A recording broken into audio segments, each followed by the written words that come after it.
My name is Jasleen Kaur. I'm an artist and I work from my studio in London, and I make objects and installations. I'm sometimes working with sound and sometimes collaborating with different groups and people.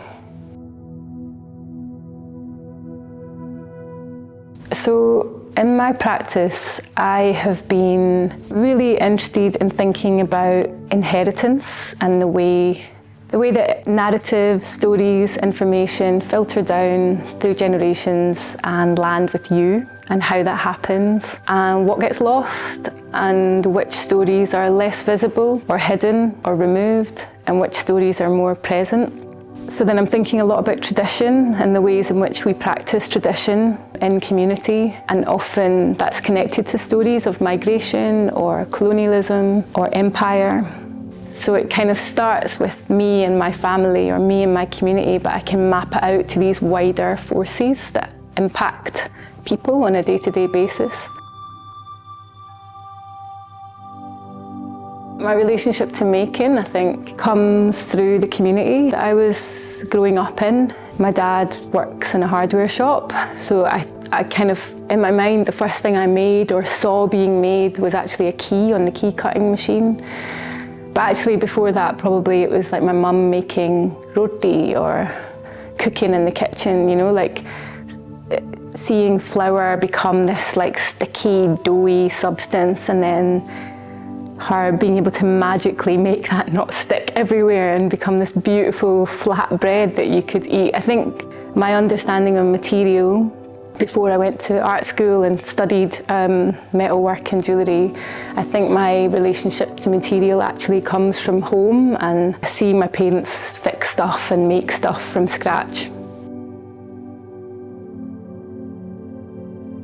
There's so many ways you could approach it. I might start by thinking about the communities that I'm part of or that I'm connected to. I think listening is a really important political act. I think you could walk around your neighbourhood and listen and see what you notice in your area. I'd maybe even think about things that you can't hear or you can't see, and which communities are overlooked or less visible. Where are the traces of those communities in the spaces that you live? You might want to take photographs as you're walking about in different communities to document your process of looking. If you don't have a camera, you could make sketches or make notes, have a sketchbook with you so you can do that. You might want to record sounds that you hear. Often when I've walked through communities, I can hear food being cooked, I can hear different music playing from cars, I can hear different languages being spoken. Sometimes I can smell different food being cooked, and I love that because you can't see it, so you might need to make a note about that.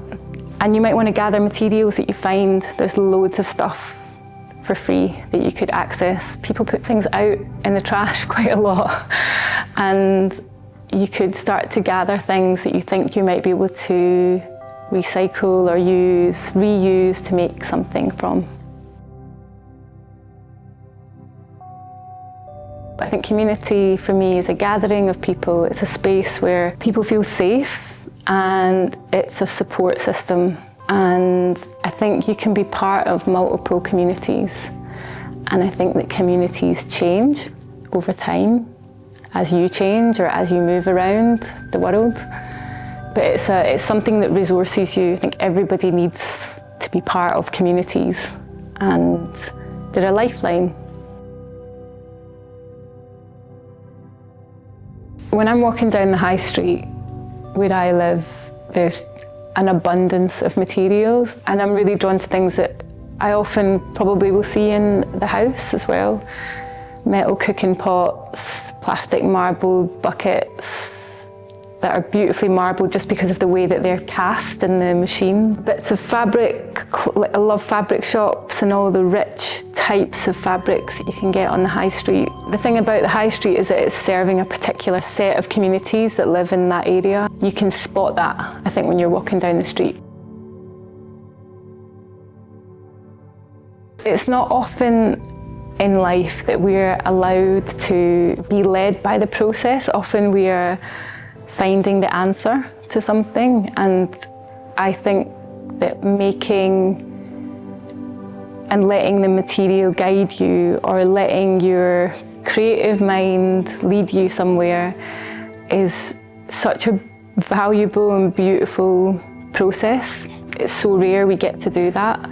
You end up somewhere you wouldn't usually have gotten to because you weren't looking for the answer. So just trying to switch off the answer mode in your head and playing with materials and not being afraid to get it wrong, and making collaboratively so that there's many ideas going into one thing, and owning that together, or owning that creative process together, and being vulnerable.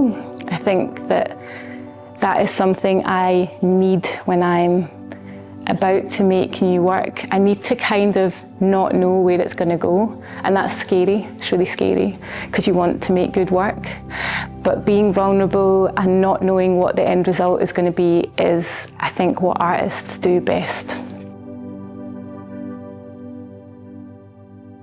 I think I try to stay in the place where I am also learning.